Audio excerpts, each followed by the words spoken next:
Hello बच्चों, let's read the question. Question कहता है which one of the following elements is the most reactive. तो आपको ये सारी नोबल गैसेस दी हुई है, helium, neon, argon and xenon. अगर इस क्वेश्चन में हम बात करते हैं की कॉन्सेप्ट की, तो की कॉन्सेप्ट हमारा जो है, एक तो हम यहाँ पे नोबल गैसेस की ही बात करने वाले हैं और उनकी रिएक्टिविटी को साथ में डिस्कस करेंगे। तो नोबल गैसेस मतलब जो ग्रुप 18 को बिलोंग करते हैं ऑफ द पीरियोडिक टेबल। तो अगर आप नोबल गैसेस देखो तो वो होती हैं helium, neon, argon, krypton, xenon, radon. Right, यही आपकी नोबल गैसेस हैं। और नोबल गैसेस की जो आउटर इलेक्ट्रॉनिक कॉन्फ़िगरेशन होती है वो NH2 NP6 होती है। हीलियम के लिए it is only NH2, it is 1s2, क्योंकि उसमें 1s ऑर्बिटल ही प्रेजेंट है। तो इसका मतलब क्या हो गया कि ये बहुत ही स्टेबल हैं। और ओवरऑल अगर इनर्ट गैसेस को इनको इनर्ट गैसेस बोलते हैं, राइट।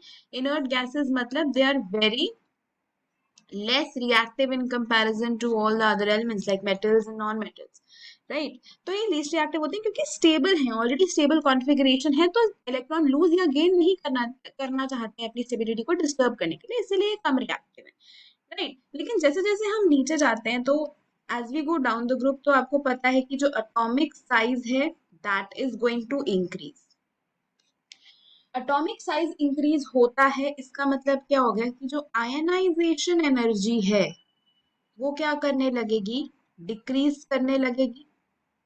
आयनाइजेशन एनर्जी क्या होती है? It is the energy required by an element to remove an electron from an isolated gaseous atom. या आप इसको कह सकते हो कि आयनाइजेशन एनर्जी ऐसी एनर्जी है which is required by an atom to lose an electron, energy which is required to remove an electron from an isolated gaseous atom। किसी भी isolated gaseous atom में से जो इलेक्ट्रॉन निकालने के लिए एनर्जी चाहिए होती है उसी को हम आयनाइजेशन एनर्जी बोलते हैं।